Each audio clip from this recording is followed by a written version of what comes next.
Good morning, dear student. We are starting your online classes. So here we go. I hope you can see this particular image very well. Chale. Let us talk about your chapter that we started in your class. So this is the continuity of that chapter. Chapter was the print culture in the modern world. Print culture के बारे में हमने discuss किया था. So the topics which we have covered here, जो topics हमने यहाँ पे कवर किए हैं वो हम एक बार डिस्कस कर लेते हैं कि हमने कौन कौन से टॉपिक्स यहाँ पे कवर किए हैं. द फर्स्ट वी डिस्कस्ड कि जो हमारी फर्स्ट प्रिंटिंग बुक है वो कहाँ से शुरू हुई और उस समय क्या टेक्नोलॉजी का यूज किया जाता था. So this we have discussed. So हमने पढ़ा था कि भाई चाइना के अंदर सबसे पहले प्रिंट कल्चर का डेवलपमेंट हुआ था and the time was almost 594 AD. उसके बाद से ही हमने इस प्रिंट कल्चर को क्या किया, हमने ट्रैक किया है.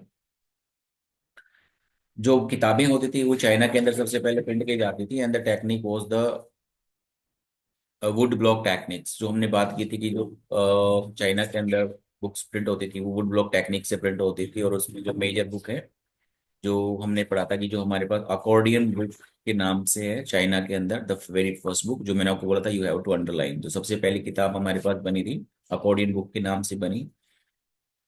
एंड ये हमारे पास जो सिस्टम था ये वुड ब्लॉक टेक्निक्स के साथ हमारे पास था. इसमें जो पेपर यूज होते थे आपका थिन, बहुत ही पतले और पोरियस हमारे पास शीट यूज होती थी and they can only printed only one side, इनको सिर्फ हम लोग एक साइड से प्रिंट कर सकते थे. फिर हमने देखा कि चाइना के अंदर जो प्रिंट कल्चर उसका डेवलपमेंट कैसे हुआ, कैसे बुक्स की डिमांड बढ़ी. तो चाइना के अंदर हमने पढ़ा था कि जो सिविल सर्विसेज हैं उसके एग्जामिनेशन होते थे. एग्जामिनेशन के लिए जो ब्यूरोक्रेट्स की रिक्वायरमेंट होती थी तो एग्जाम क्लियर करना होता था.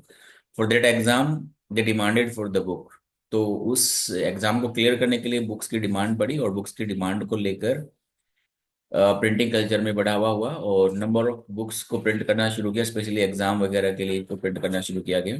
The number of candidates for the examinations increase from 16. तो जैसे जैसे आपका सिविल सर्विसेज की डिमांड बढ़ी, ब्यूरोक्रेट्स की डिमांड बढ़ी, स्टेट्स को चलाने के लिए जो हमारे एडमिनिस्ट्रेटिव एजेंट्स थे, कैसे थे, एडमिनिस्ट्रेटिव स्टाफ की रिक्वायरमेंट बनी, तो लोगों की रुझान बढ़ा जॉब की तरफ. So they start taking the exam. तो एग्जाम जो देने वाले कैंडिडेट्स थे उनकी जो संख्या है वो बढ़ती चली गई 16th सेंचुरी से and this increase the volume of the print. इसी की वजह से जो प्रिंट है उसमें बढ़ोतरी होना शुरू हो गया. In the 17th century the use of the print diversified. उसके बाद 17th सेंचुरीज में जो किताबें थी वो सिर्फ सिविल सर्विसेज के लिए नहीं बनी थी बल्कि अलग अलग जो चीजें होती थी उनके लिए बनाई जाती थी.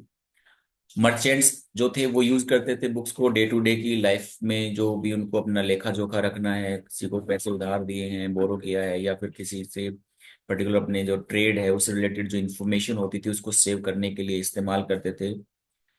फिक्शनल नैरेटिव, इसके साथ साथ जो काल्पनिक जो कथाएं होती थी उनको रिकॉर्ड किया गया, पोइट्री को रिकॉर्ड किया गया, ऑटोबायोग्राफीज बनी and romantic place becomes the staple for the reading public. और इस तरह से जो प्ले वगैरह बने वो लोगों के पढ़ने के लिए इंपॉर्टेंट हमारे पास उस समय डेवलप. इस तरह से चाइना के अंदर ये प्रिंट कल्चर का डेवलपमेंट हुआ था. दो हमने ऑलरेडी इसको डिस्कस कर लिया है. द नेक्स्ट जो था हमारे पास वो हम लोग जो बात करें तो हमने पढ़ा था प्रिंट कल्चर जो हमारा जापान है. अब यहाँ से जो टेक्निक है तो सबसे पहले जो अर्लियर काइंड्स ऑफ प्रिंटिंग के बारे में आपने पढ़ा था दैट वाज, वो हमारे पास जो प्रिंटिंग कल्चर हुआ था वो आपका जापान, चाइना, कोरिया, इन तीन कंट्री में फैला और उसके बाद पूरे वर्ल्ड के अंदर हमारे पास ये फैला था. क्लियर. देन उसके बाद देखिए अकॉर्डियन बुक्स, ये इस तरह की हमारे पास एग्जाम्पल दिखा रखा है. अकॉर्डियन बुक्स का एग्जाम्पल है ये हमारे पास. The traditional Chinese accordion books was folded and the stitch. इस तरह से इनको फोल्ड किया जाता था, ये आपका दिखाया हुआ है इसमें, और इसको फिर इस तरह से स्टिचेस करके रखा जाता था. ये फोल्डिंग दिखा रखा है आपका, राइट. इस तरह से इसको हम लोग फोल्ड करते थे. उसके बाद जो प्रिंट कल्चर है वो पहुंचा जापान के अंदर. जापान के अंदर जो इंट्रोडक्शन हुआ, हमने पढ़ा था कि जापान के अंदर इंट्रोड्यूस करने के लिए जो बुद्धिस्ट मिशनरीज हैं, ये क्वेश्चन कई बार आता है कि चाइना से प्रिंट कल्चर को जापान में इंट्रोड्यूस किसने किया.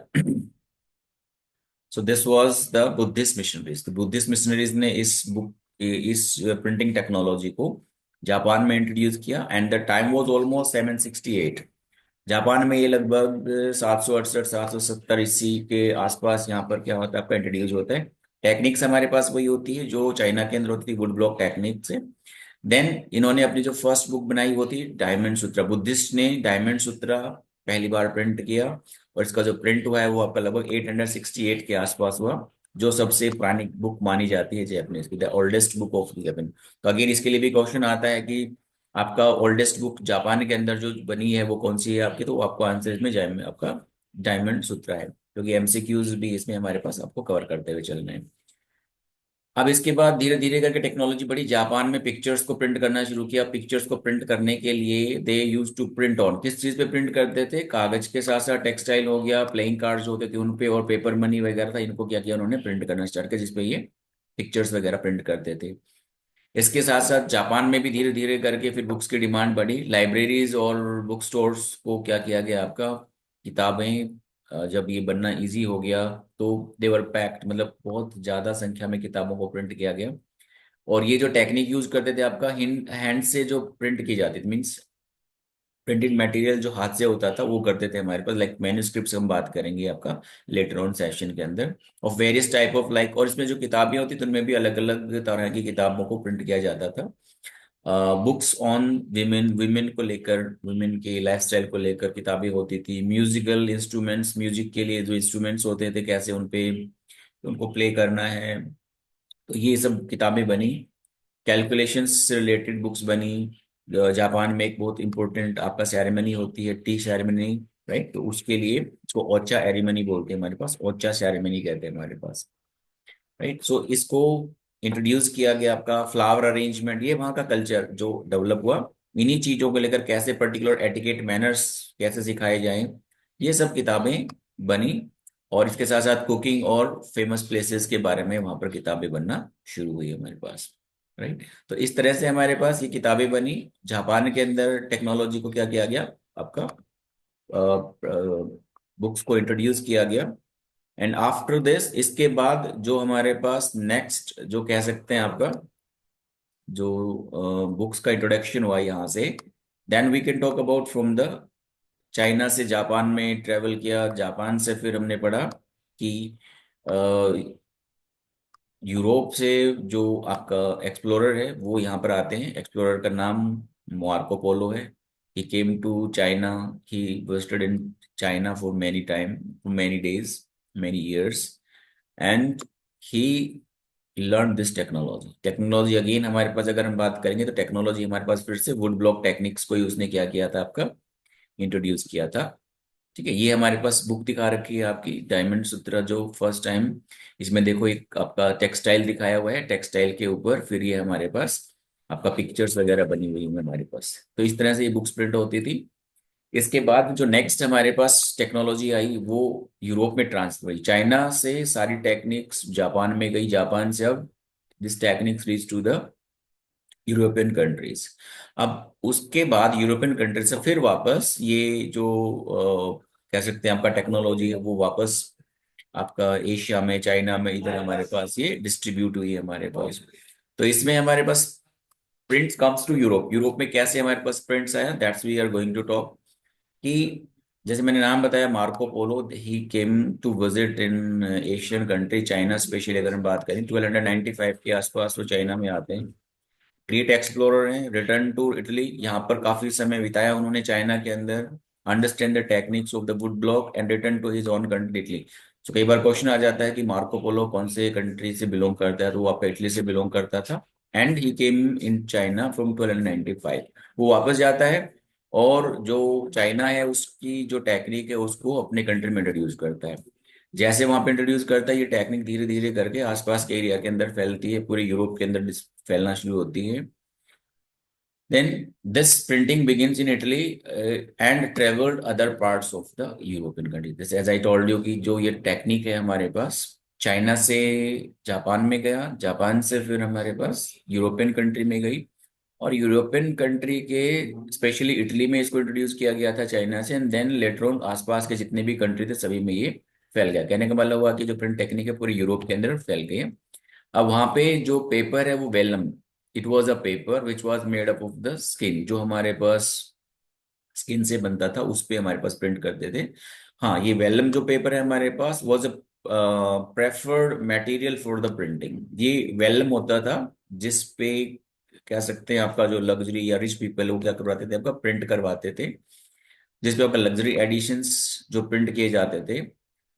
और इसके बाद आपका नेक्स्ट हमारे पास लग्जरी एडिशंस वर हैंड रिटन। और ये जो आपके जितने भी लग्जरी आपके एडिशंस थे, जो भी किताबें लिखी जाती थी वो हाथ से लिखी जाती थी on very expensive vellum for the.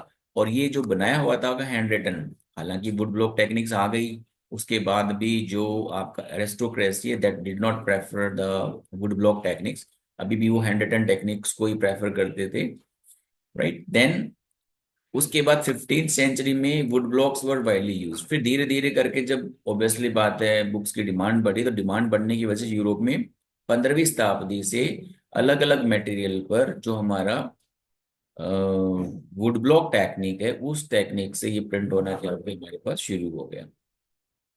So in this हम कह सकते हैं हमारे पास इस तरह से जो प्रिंट कल्चर है, तो वो हमारे पास from China to Japan and from China to European country, and then from the European country में ये पूरे यूरोप के अंदर आपका ये कंप्लीट प्रिंट कल्चर का डेवलपमेंट हुआ। तो इस तरह से हम लोग देख सकते हैं आपका कि तीन बड़े कंट्री का एग्जाम्पल इसमें दिया गया है।